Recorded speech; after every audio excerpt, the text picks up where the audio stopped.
crypto. Et après mes études en crypto, j'ai fait une thèse en cryptanalyse, plus particulièrement dans certains types d'attaques qu'on appelle les attaques side-channel qui feront l'objet de ce talk. Et je travaille actuellement dans une société du CAC 40 qui s'appelle ST Microélectronique. Et mon rôle dans cette entreprise, c'est d'une part de concevoir et de proposer des algorithmes cryptographiques qui peuvent résister aux attaques des hackers une fois leur commercialisation. Et d'autre part aussi de se mettre dans la peau de hacker, hein, c'est-à-dire en interne, on va essayer nous-mêmes de faire ce que les hackers font sur le terrain, à savoir essayer de challenger nos produits, challenger leur sécurité, essayer d'appliquer tout ce qu'on trouve, hein, notamment l'intelligence artificielle et autres.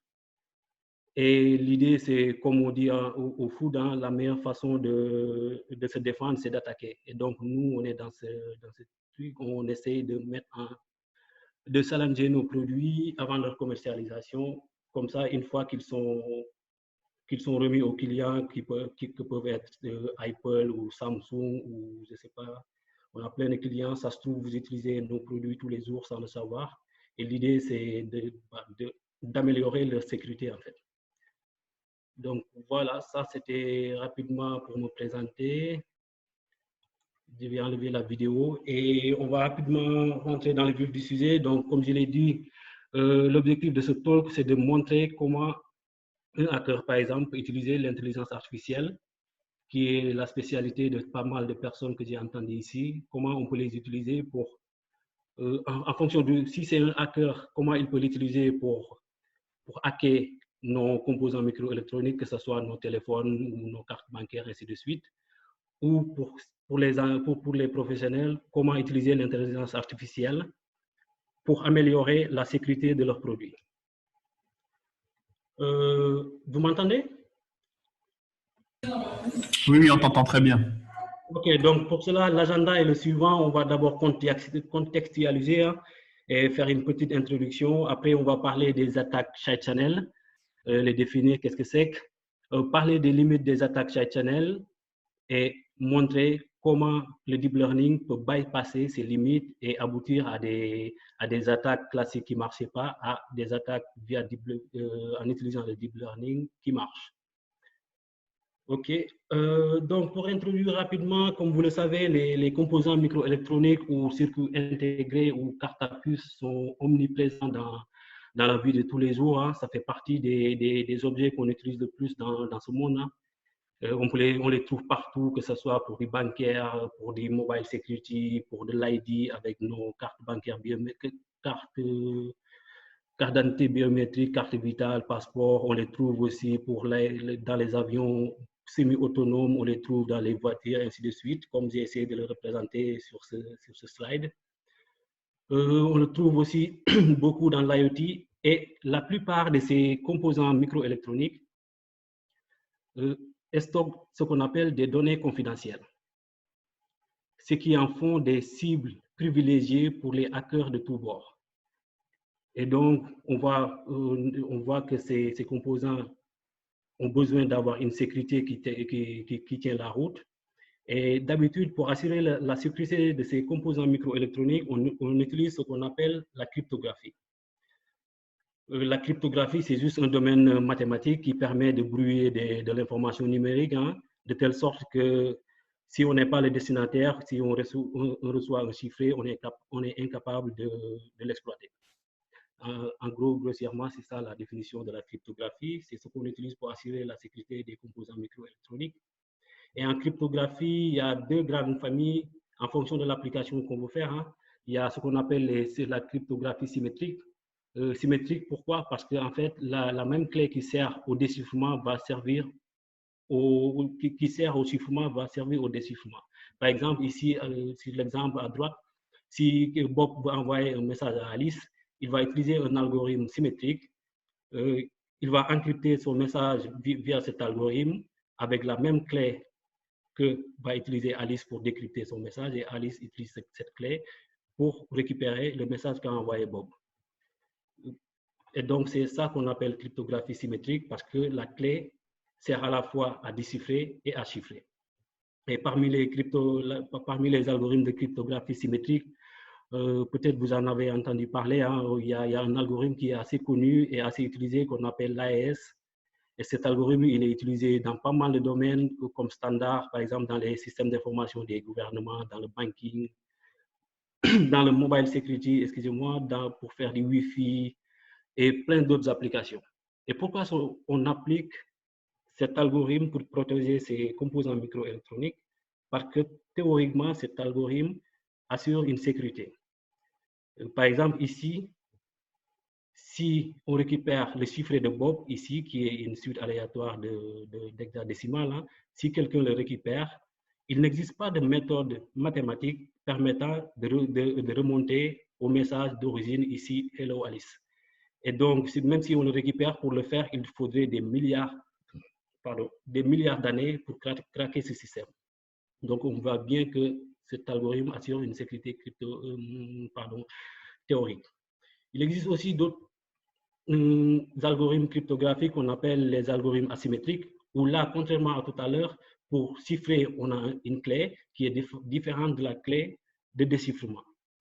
Par exemple, ici, comme tout à l'heure, Bob, il va utiliser, pour envoyer un message à Alice, il va utiliser une clé publique d'Alice qui est connue de partout.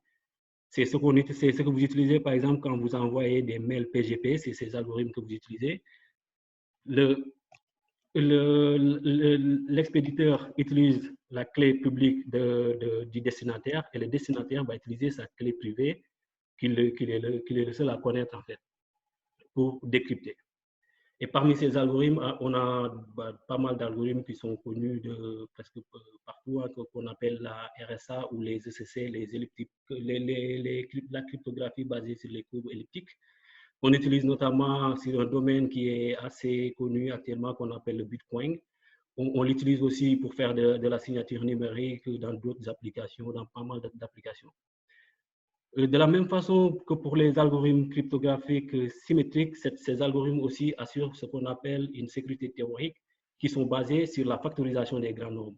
Parce que ces algorithmes, par exemple pour le RSA, pour que ça soit sécure, il faut l'utiliser avec des exposants de taille 3072 bits minimum. Et aujourd'hui, avec la machine la plus puissante, on est capable de factoriser qu'un nombre sur 768. Donc, vous voyez le gap. Donc, ce qui fait que ces algorithmes, quand on les utilise, assurent une sécurité théorique. Et donc, jusque-là, tout va bien. Notre ami Bob, il est content parce que tous ces composants microélectroniques sont sécures. Mais il va vite déchanter, car en fait, comme vous le savez, les composants microélectroniques, lorsqu'ils fonctionnent, ils produisent de l'énergie. Et cette énergie est corrélée en fonction des données qui sont traitées dans ces composants. Et pourquoi ça? Parce que les composants microélectroniques, en fait, ils traitent des données binaires. Ils traitent des données binaires et ils ont, dans un composant microélectronique, il y a ce qu'on appelle des bascules ou des transistors. Et ces transistors, en fonction du nombre de 0 et 1, consomment plus ou moins d'énergie. Et donc, on voit bien que ici, en bas à droite, j'ai essayé de représenter la consommation que peut faire un composant microélectronique en fonction du poids de Hamming, c'est-à-dire c'est juste le nombre de 1 qui est sur l'écriture binaire d'une donnée. En fonction de ce poids de Hamming, il a plusieurs amplitudes, il a différentes amplitudes, le poids à différentes amplitudes. Et donc, on voit bien que les données qui sont enfouis, même s'ils sont secrètes, qui sont enfouis dans les composants microélectroniques, sont corrélés avec sa consommation de courant.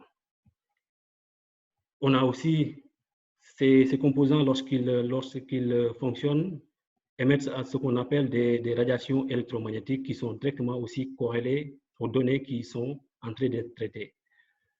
On a aussi le temps d'exécution d'un composant électronique qui dépend aussi de la durée des opérations qui sont traitées. Les sons qui sont émis pendant leur fonctionnement aussi dépendent des données qui sont traitées. La température aussi de ces composants dépend aussi des données qui sont traitées. Et on appelle side channel ces caractéristiques physiques lors du fonctionnement d'un composant microélectronique. Et donc, on appelle attaque side channel, qui nous intéresse ici, des attaques qui exploitent ces caractéristiques physiques lors du fonctionnement d'un composant microélectronique. L'idée, c'est d'exploiter ces caractéristiques physiques pour extraire les données confidentielles qui sont enfouies dans les composants microélectroniques. Donc, voici une définition simple des attaques, ce qu'on appelle des attaques side-channel. Maintenant, on va essayer de voir comment on fait une attaque side-channel en pratique. Pour faire une attaque side-channel en pratique, on a besoin d'un certain nombre de matériel. Bien sûr, on a besoin du composant, ici par exemple, l'exemple d'un téléphone qu'on veut hacker. On va utiliser un oscilloscope et un ordinateur qui a pour rôle d'envoyer des requêtes aux composants qu'on va attaquer. Et l'oscilloscope, il est là pour récupérer les side channels, que ce soit du courant ou de l'émission électromagnétique. Et avec ça, on récupère ce qu'on appelle des courbes ou des traces. Et cette courbe dépend de l'algorithme qui est traité et donc dépend de la clé privée qui est censée être secrète. Et donc, les attaques side-channel, l'objectif, c'est de récupérer plusieurs de ces courbes et de faire des tests, que ce soit des tests statistiques ou d'autres tests pour extraire cette clé-là qui nous intéresse. OK, donc ça, c'est la partie, qu'est-ce qu'on a besoin pour faire une attaque side-channel. Et il existe aussi deux types d'attaques side-channel. On a les attaques non profilées, non supervisées, qui consistent à, par exemple, on a un téléphone, on ne sait pas ce qui se passe dedans, mais on va juste récupérer des side-channels et faire des attaques. On peut faire, par exemple, des attaques en essayant de calculer la durée d'une exécution, de faire des attaques par observation ou simple power analysis. On a aussi d'autres types d'attaques qu'on appelle les attaques profilées ou supervisées, qui nous intéressent plus dans ce talk. L'idée, c'est, par exemple, quand on veut hacker, supposons, je donne un exemple, on veut hacker un iPhone. L'idée, c'est on récupère un iPhone qui se comporte de la même façon que le composant cible. Ce composant, il est ouvert, donc on peut faire tout ce qu'on veut. L'idée, c'est d'apprendre des mécanismes sur ce composant et d'aller l'appliquer sur le composant qu'on target.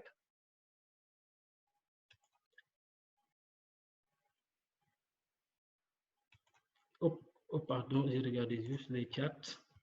Donc là, je vais donner juste un use case d'une attaque side-channel qui utilise par exemple la durée d'une exécution. Supposons par exemple là, on a un algorithme qui permet de vérifier un mot de passe. Et l'algorithme, qu'est-ce qu'il fait? Le mot de passe, le vrai mot de passe, il est stocké quelque part et le user rentre un mot de passe. Et l'algorithme, qu'est-ce qu'il fait? Il va essayer de comparer caractère par caractère entre les deux mots, entre le mot de passe enregistré et le mot de passe enregistré par le user. Et si cet algorithme, comment on peut appliquer une attaque, une timing attack? L'idée, c'est que cet algorithme, lorsque tous les caractères entrés par le user est faux, cet algorithme, en fait, il ne fait rien. En fait. À chaque fois, il compare et il sort. Mais par contre, si un caractère est bon, l'algorithme va passer beaucoup plus de temps. Par exemple, là, supposons si on veut récupérer le premier caractère de notre mot de passe, en fait, l'attaquant, qu'est-ce qu'il va faire? Supposons que le mot de passe, pardon, il y a quelqu'un qui parle? Pardon. Je peux continuer? Allez-y, pardon. OK, donc ici, pour cet algorithme, en fait, pour hacker le mot de passe, l'attaquant, qu'est-ce qu'il va faire? Il va essayer, supposons que le mot de passe commence par un caractère de l'alphabet, les 26 lettres de l'alphabet. Qu'est-ce qu'il va faire? Il va donner, par exemple, 26 mots de passe qui commencent avec les 26 possibilités de l'alphabet. Et l'idée, c'est que le mot de passe où le premier caractère est bon va passer plus de temps dans cet algorithme. Et donc, à partir de là, il va mesurer pour chaque mot de passe le temps d'exécution. Et le temps d'exécution qui sera le plus long, c'est là où le premier caractère est le bon. Et donc, il va faire comme ça pour continuer à trouver tous les caractères du mot de passe qui l'intéresse et par conséquent, hacker le mot de passe d'un téléphone.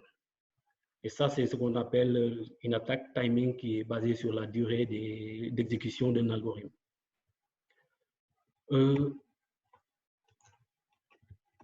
Pardon. Donc là, maintenant, on va essayer de voir plus ce qui nous intéresse ici dans ce talk, à savoir les attaques side channel profilées et comment on utilise le deep learning pour résoudre les problèmes qu'ont les attaques classiques. Mais pour cela, déjà, je vais expliquer plus en détail rapidement l'algorithme qu'on target ici, à savoir l'AES que j'ai expliqué tout à l'heure, qui est secure mathématiquement. Et cet algorithme, qu'est-ce qu'il fait en fait? Cet algorithme, on a ici un plein texte, et pour faire un chiffré, cet algorithme, il va faire un certain nombre d'opérations. Il va faire un certain nombre de boucles. En fait, ici, les rounds, c'est à chaque fois, l'algorithme va faire une suite d'opérations ici, les sub-bytes et ainsi de suite. On ne va pas rentrer dans les détails, mais il va le faire une fois en fonction de la taille de la clé, et à la fin, il va sortir un chiffré. Et pour décrypter, on va utiliser aussi le même algorithme et faire le chemin inverse pour récupérer le message qui nous intéresse. En fait, cet algorithme, à droite ici, j'ai représenté la consommation. J'ai représenté la consommation électrique, la consommation en courant de cet algorithme lorsqu'il fonctionne. Par exemple, ici,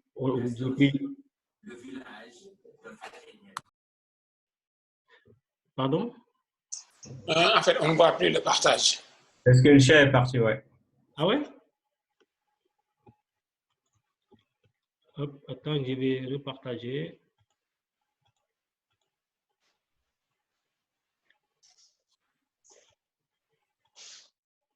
C'est bon, vous me dites si c'est bon? Non. C'est bizarre. Attends, je vais sortir et...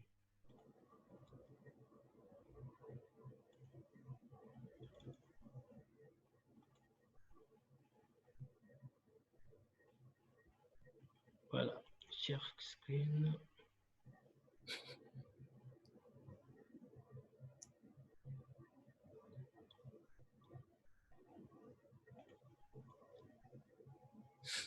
Désolé, hein, ça arrive. Okay.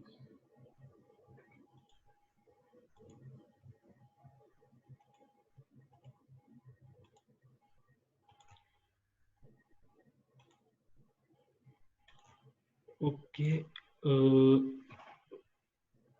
Yeah, we are good. C'est revenu du coup? Ouais. Ok, donc quand ça a coupé, on était sur ce slide du coup ou pas?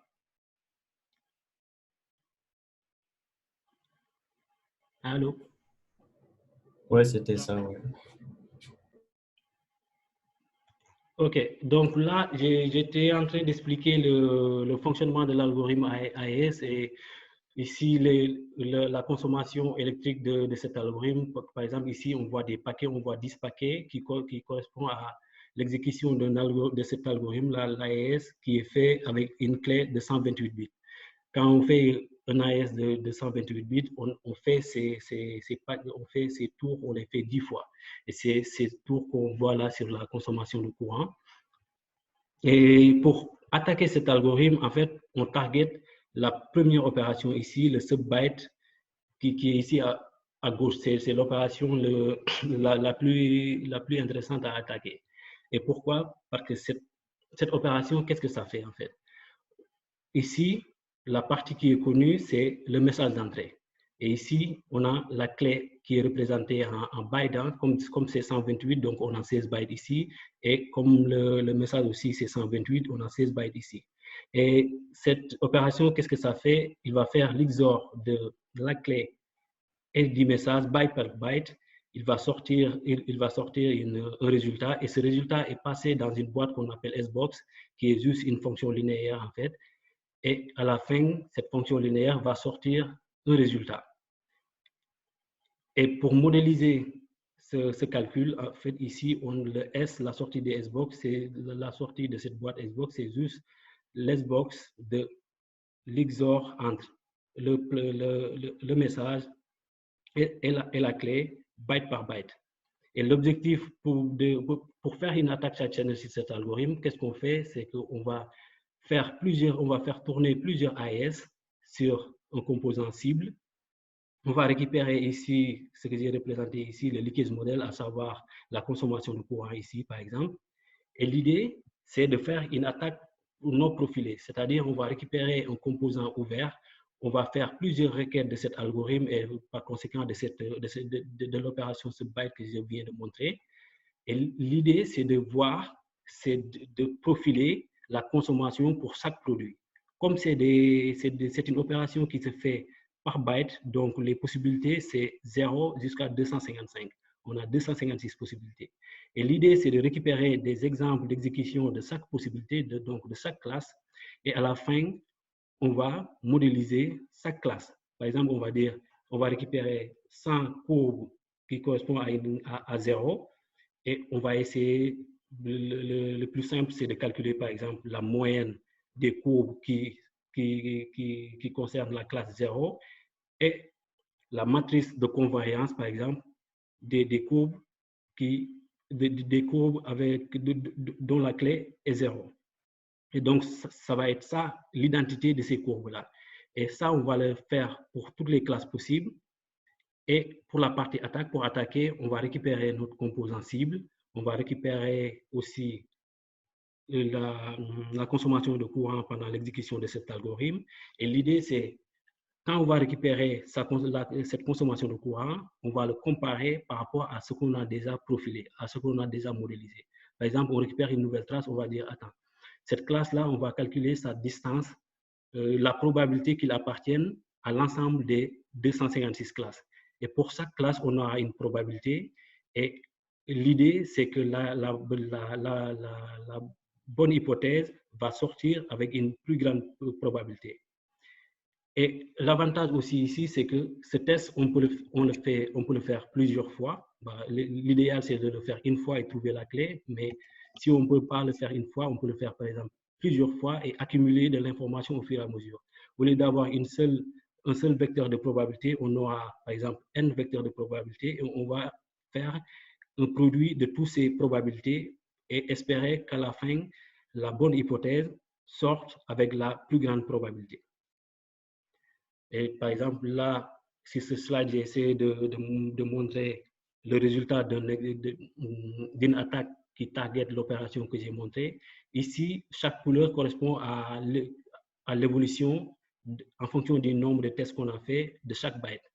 Et là, ce qu'on remarque, c'est que avant 400 tests, les bytes, au début, ils étaient loin d'être rankés premiers. Et au fur et à mesure qu'on accumule de l'information, tous les bytes sont rankés maintenant premiers. C'est-à-dire qu'ils sont premiers dans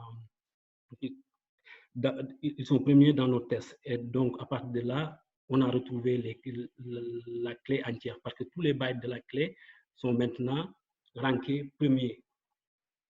Donc, vous voyez bien que cette attaque, l'idée, en fait, c'est la même chose que ce qu'on fait en intelligence artificielle ou en deep learning. L'idée, c'est on apprend et après, on va essayer de prédire sur un composant qui est fermé.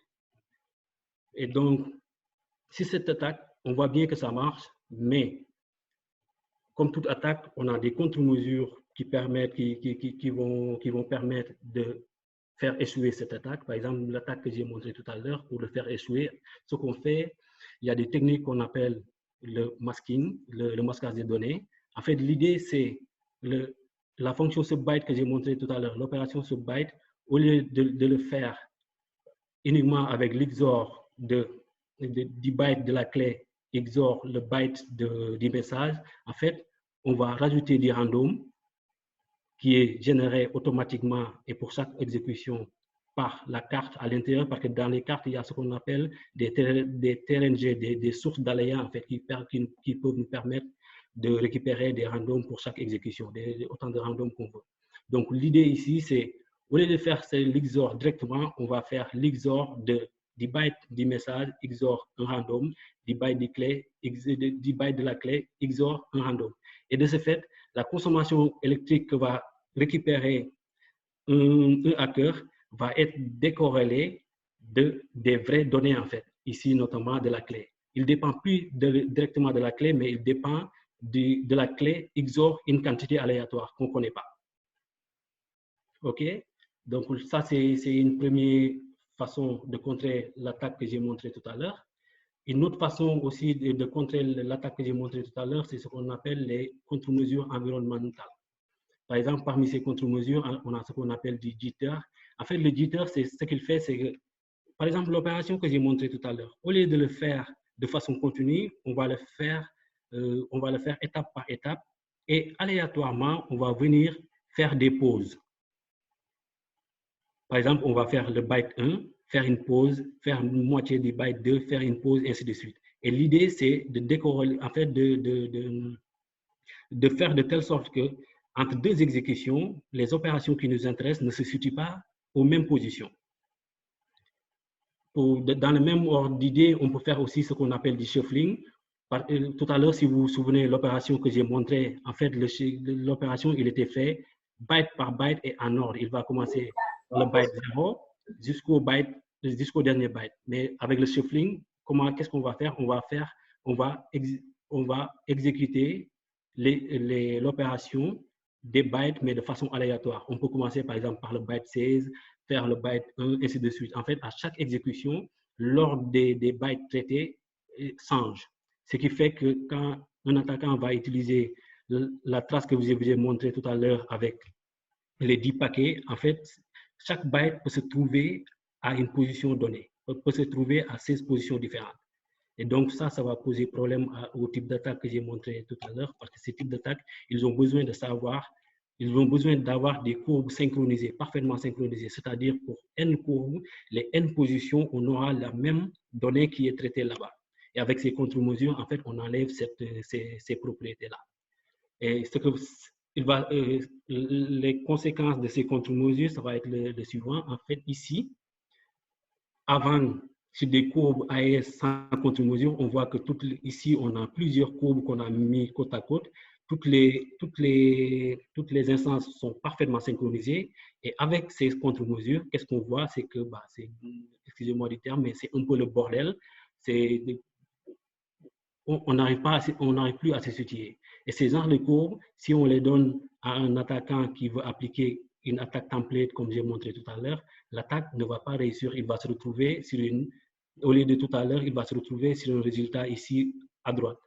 Avant, sans contre-mesure, on voyait que toutes les bytes convergeaient à 0, alors que quand on met le masquage ou les contre-mesures environnementales, en fait, la plupart des bytes, ils ne convergent pas. Par exemple, ici, le byte qui est présenté ici en bleu, le byte 1, il est presque égal à un random, en fait. Il est ranké presque 250, presque parmi les derniers.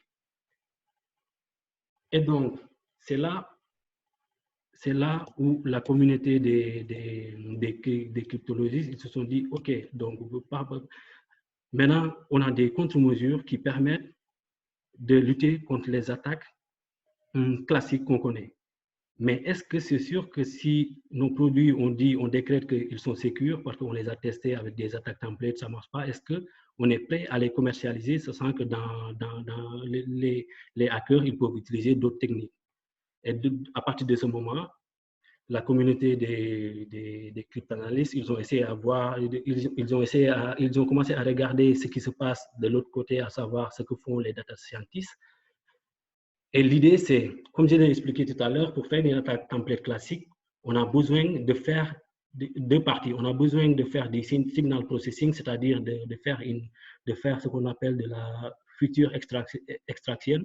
C'est la même chose que en machine learning, hein, on a besoin de récupérer dans la trace, parce que dans une trace, ce n'est pas tous les points qui sont importants.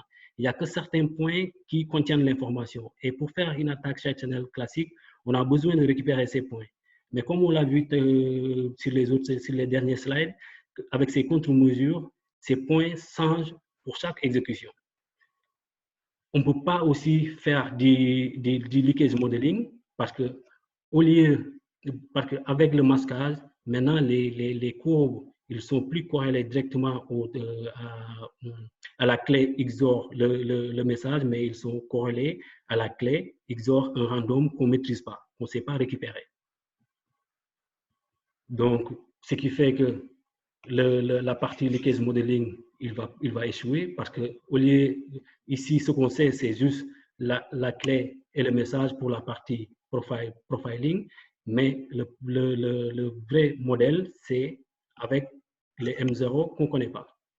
Et donc, l'idée de la communauté a été de voir qu'est-ce qui se fait en machine learning et d'essayer de remplacer ces étapes par ce qu'on a en utilisant des réseaux de neurones. OK, donc les réseaux de neurones, c'est juste des méthodes statistiques qui permettent d'apprendre sur des données complexes et après résoudre des problèmes complexes, pour parler grossièrement. Et donc, mais une bonne question, c'est en matching, en side channel, en fonction des contre-mesures que j'ai montrées tout à l'heure, quel type de réseau de neurones utiliser? Et donc, la réponse est simple. Il faut utiliser ce qu'on appelle les réseaux de convolution. Pourquoi? Parce qu'avec les problèmes de désynchronisation qu'on a, ces types de réseaux permettent de lutter, par exemple, peuvent détecter des points indépendamment de leur position, sont invariants à toutes sortes de translations, que ce soit des shifting, scaling et autres.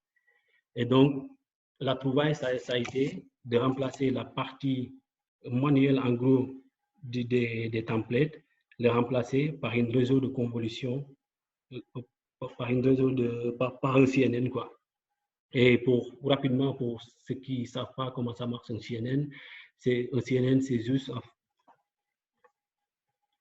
un CNN, en fait, c'est juste un réseau qui est composé de deux types de neurones artificiels. Des premiers neurones qu'on appelle des convolutions qui permettent de retrouver les futurs intéressants et des neurones qu'on appelle les poolings qui sont là pour faire une mise en commun des sorties, en fait.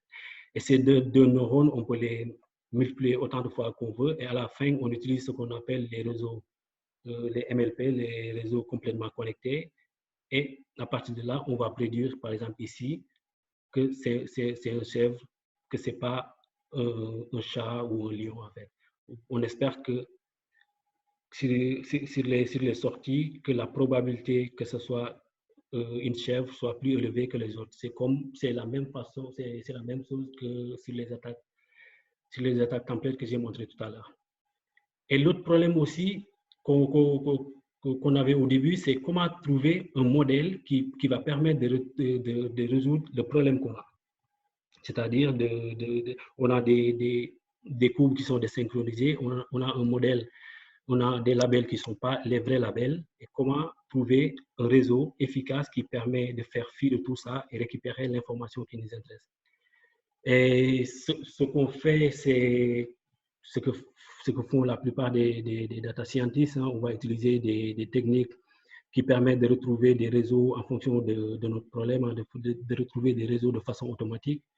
Et pour cela, là, je parle plutôt pour nous, ce qu'on fait personnellement, je ne sais pas ce que font les autres, mais nous, ce qu'on fait, on utilise Keras Tuner ou parfois, il nous arrive aussi d'utiliser des outils d'optimisation bayésienne qu'on appelle HyperOpt ou HyperAS et on utilise aussi des GPU ou des TPU en fonction de la complexité du problème. Et quand on fait ça, voici un exemple d'un réseau qui peut marcher sur le problème que j'ai montré tout à l'heure. C'est un réseau, peut-être ce n'est pas assez complexe pour les data scientists, mais pour nous qui ne sommes pas data scientists, c'est assez complexe pour nous. On a des réseaux de pooling, de convolution, des blocs résiduels avec des convolutions, du pooling. Et à la fin, on utilise le softmax avec comme output 256 parce qu'on attend 256 classes. Parce qu'un byte, il est représenté entre 0 et 256, donc on attend en sortie 256 classes. OK. Et donc, pour faire une attaque side channel basée sur le deep learning, l'idée est simple, c'est comme les templates que j'ai montré tout à l'heure.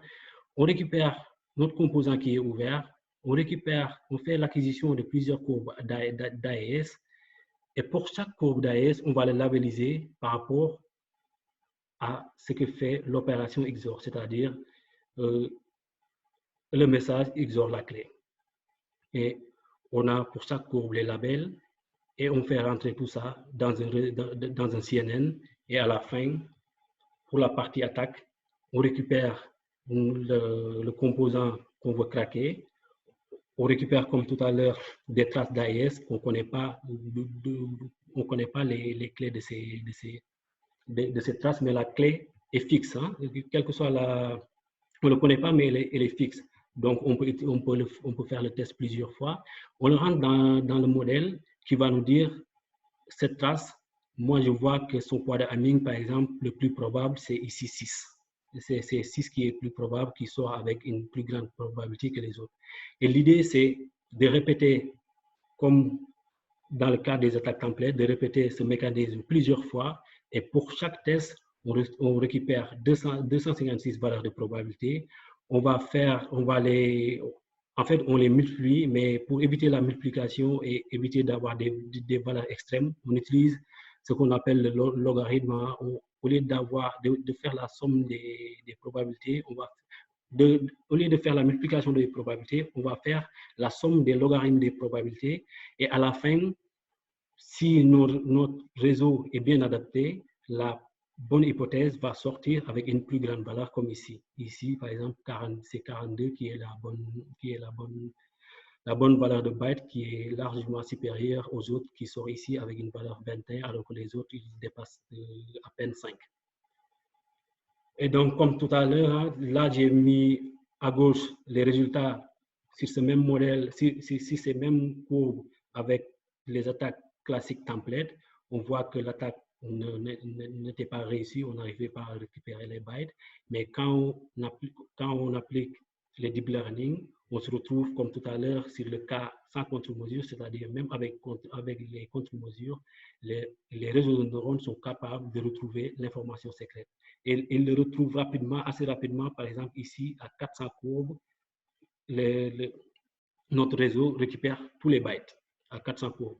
Et 400 courbes par rapport à une attaque side channel, c'est assez peu parce qu'il faut savoir que pour que ton produit soit certifié secure, en fait, la limite, c'est 5 millions de courbes. Donc, jusqu'à 5 millions de courbes, si on arrive à récupérer la courbe, le produit, il n'est pas sécurisé. Donc, ici, 400 courbes est très largement satisfaisant et largement loin de cette limite-là.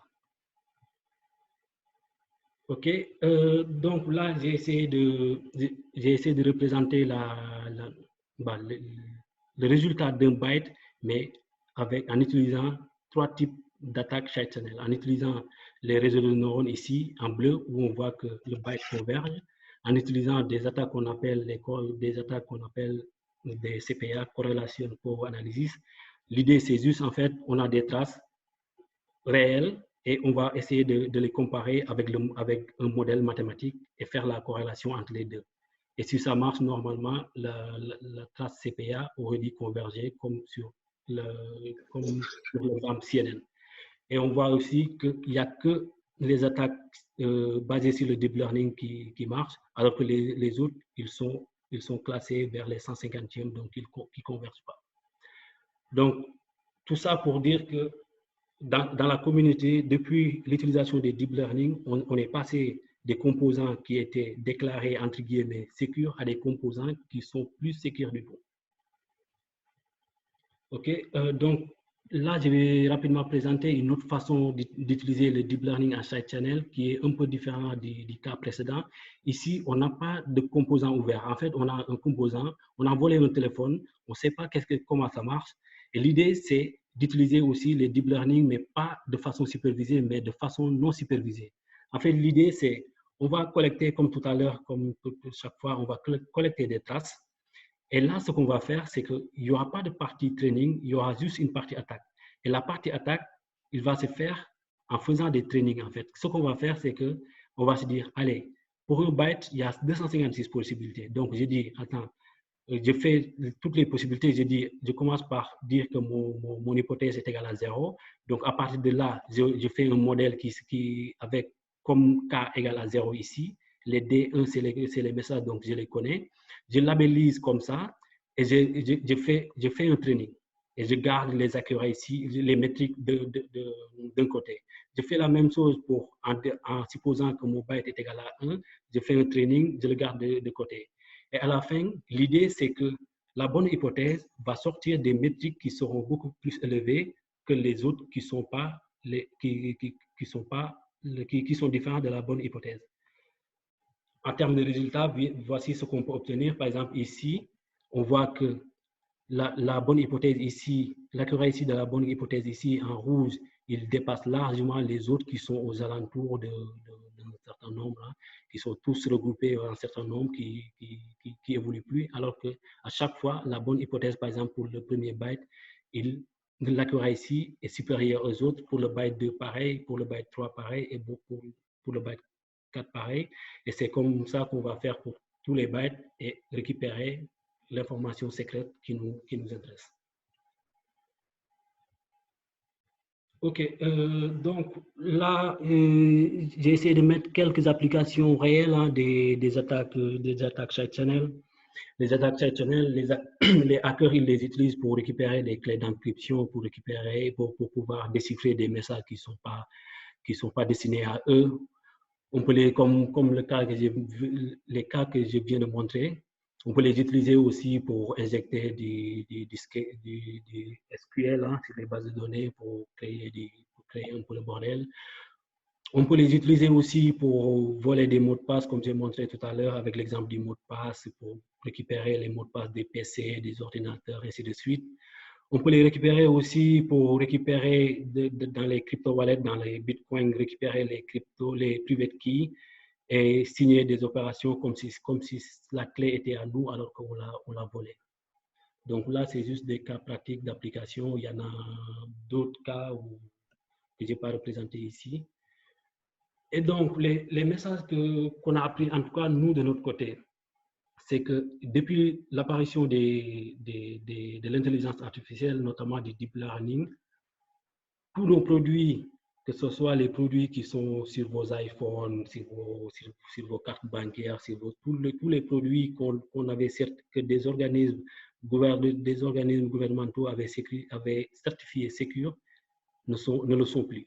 C'est pour ça, de temps en temps, vous voyez des mises à jour sur vos téléphones, sur vos PC, parce que dans la communauté, on était obligé de concevoir d'autres contre-mesures qui permettent de lutter contre, non pas contre les attaques side channel classiques, mais contre les attaques side channel basées sur du deep learning.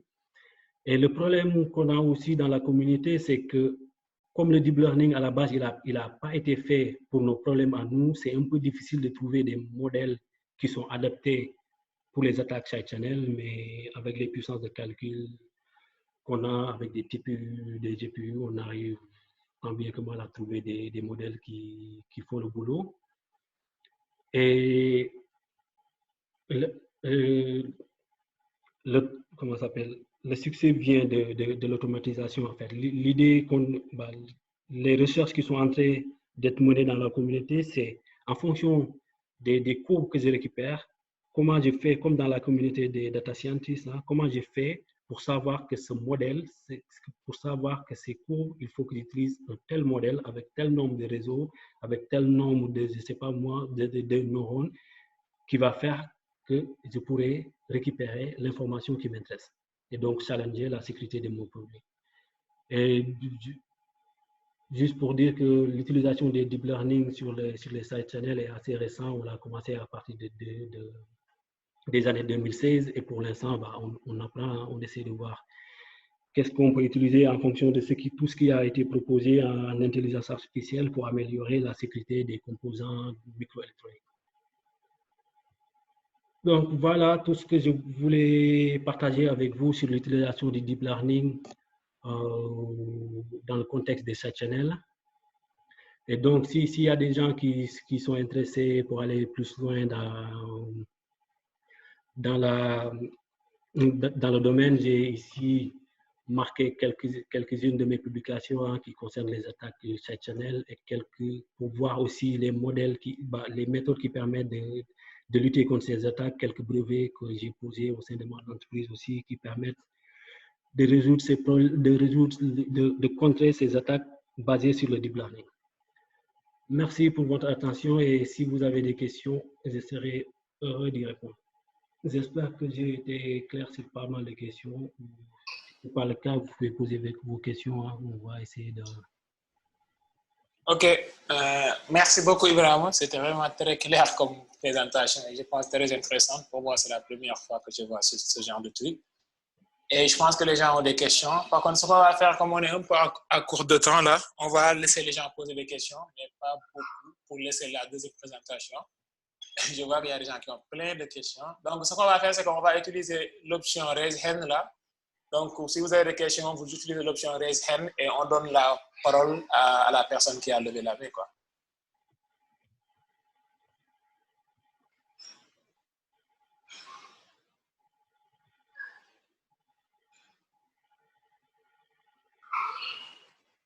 Pour ceux qui ont des questions, je pense, en fait, l'outil Raise Hand, ça permet, dès que vous faites ça, et on a la possibilité de voir qu'il y a quelqu'un qui vous pose la question. C'est pour organiser les questions, quoi, pour qu'il n'y ait pas plusieurs personnes qui parlent en même temps. Et oui, donc il y a Fodé Diop. Fodé, vas-y. Pour la présentation, franchement, c'était bien, quoi. J'ai juste une petite question sur l'attaque des crypto-wallets.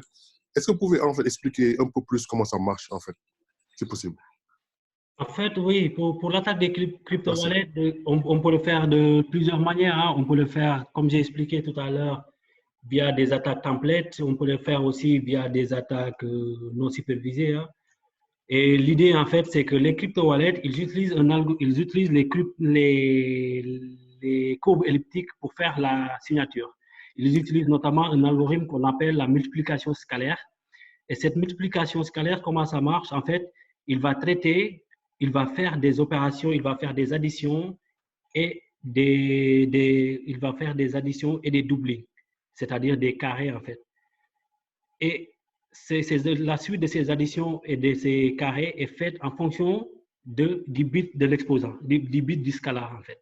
Par exemple, si c'est un 1, il va faire un carré suivi d'une multiplication. Et si c'est un 0, il va faire uniquement un carré. Et en récupérant plusieurs courbes de crypto-wallet qui tournent, on peut déduire les bits de l'exposant et par conséquent récupérer la valeur de la clé privée. En gros, c'est ça en fait qu'ils font. D'accord, d'accord. OK, merci beaucoup. Hein. Merci beaucoup. Je ne sais pas si c'est pas clair aussi, tu me dis. En fait, la vulnérabilité de ces algorithmes réside du fait de l'opération de base qui est utilisée pour faire la multiplication scalaire. Cet algorithme, il se comporte différemment en fonction si le bit de ta clé privée est égal à 1 ou si c'est égal à 0. Et comme on est capable, si on est capable de profiler des consommations d'un bit égal à 0 et des consommations des bits égal à 1, après, on peut faire du deep learning comme là, on peut faire du training, faire du deep learning et à la fin, pour chaque nouveau test, il va nous dire ce bit-là c'est égal à 1, ce bit-là c'est égal à 0. Il va nous donner une série de bits égaux à 1 et à 0 et à partir de là, on transforme juste le binaire qu'on a récupéré, on le transforme juste en hexadécimal et on le fait rentrer au crypto wallet. Il va nous répondre oui à tout ce qu'on demande parce qu'on a mis la bonne clé privée. D'accord, d'accord, d'accord. OK, merci bien. En fait, c'est très clair, en fait. Merci beaucoup. OK, next question. Je pense qu'il y en a qui peuvent poser des questions. Voilà. Donc, Mendelba, vas-y. Bonjour tout le monde. Merci pour la présentation. Ça a été vraiment clair. Pour moi, j'ai une question peut-être qui n'a pas tout à fait en fait de relation avec le thème. Mais en fait, j'ai vu différentes clés. Mais on a une application en fait bancaire. On utilise en fait la couche HMAC comme clé de sécurité. J'aimerais savoir, est-ce qu'il y a une différence entre cette couche HMAC-là et les autres clés qu'on utilisait? Et s'il y a en fait une sécurité par rapport à cette couche-là?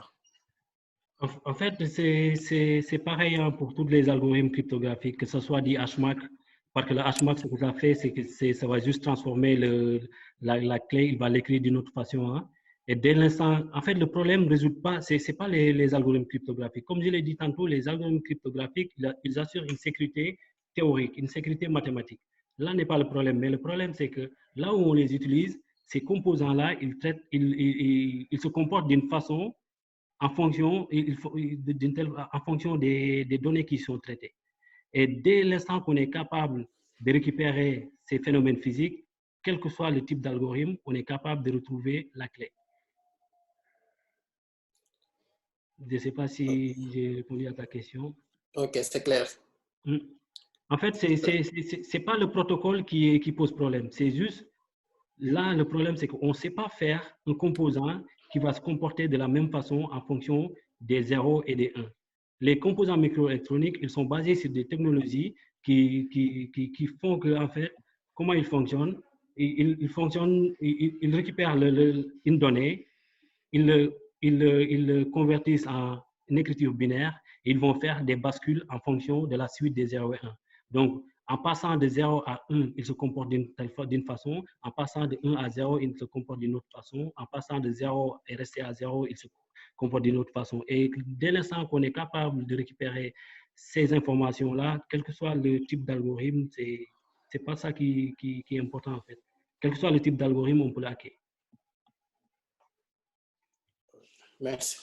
Ok, je pense que c'est très clair. Là, on va essayer juste de prendre une dernière question avant de commencer la deuxième. Je pense qu'il y a plusieurs questions, mais on est en cours de temps. Et on va essayer de prendre la dernière question avant de commencer la présentation de Diko.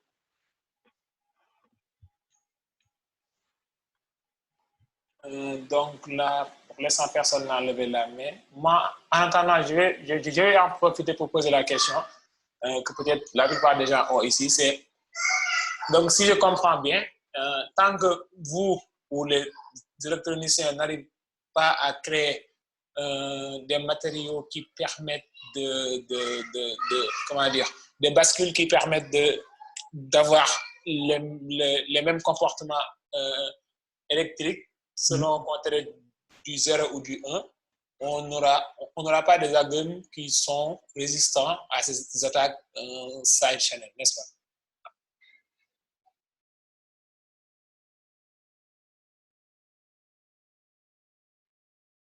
Allô?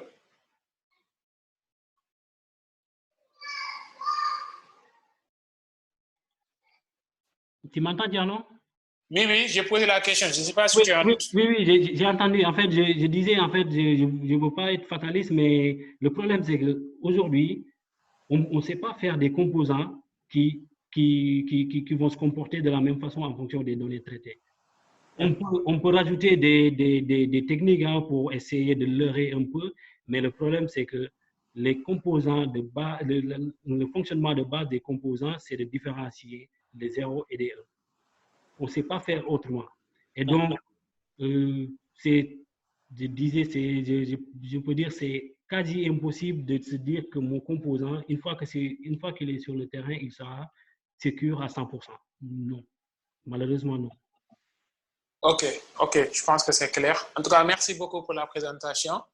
Je pense qu'après, on pourrait avoir une autre présentation où on aurait eu tout ce qui est pratique et tout. Maintenant que je pense que la théorie est claire. Et je pense que tu nous permettras d'avoir cette session-là dans le futur, Inch'Allah. Oui, j'aimerais bien, j'aurais bien aimé faire des démos pour voir, par exemple, sur la question de Fodé. Mais là, je pense que ça va être compliqué de le faire en ligne.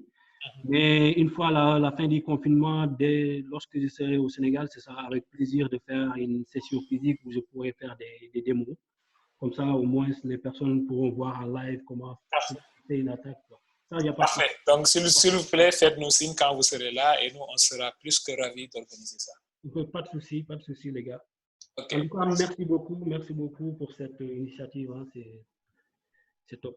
C'est nous qui vous remercions.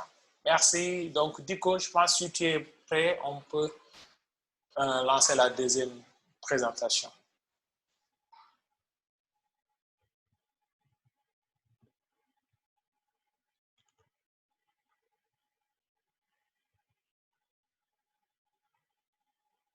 Ok, merci. Bon, je pense que c'était une excellente présentation, comme tu as dit, et il y avait une partie théorique. Donc moi, je vais essayer d'aller un peu dans l'autre sens. Ça sera un peu plus pratique. Malheureusement, on ne pourra pas le faire ensemble, c'est dommage. Mais donc, il n'y aura pas très peu de slides et plus juste un peu de code pour vous montrer rapidement un peu, vous démontrer un peu rapidement comment on peut déployer rapidement des petits modèles vite fait en production avec R. Donc, je vais partager mon écran.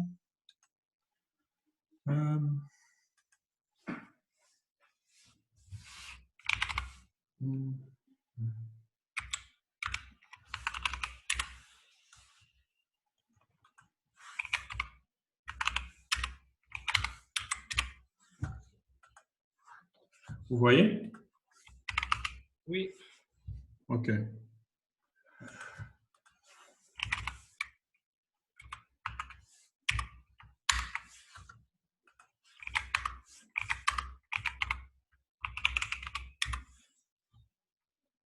J'ai un petit problème avec mon écran. Attendez, je vais repartager parce qu'il n'a pas tout l'écran en fait.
Dico, on ne voit plus ton écran. En fait, je sais pas, il y a un petit problème avec Zoom, je sais pas pourquoi il me fait ça. Ah, ok. Des fois, il faut arrêter. Malheureusement, Zoom ce temps-ci. Moi, je suis pour autre chose, mais bon, on aura l'occasion d'en parler une autre fois. Donnez-moi juste une minute. Hop. Ok.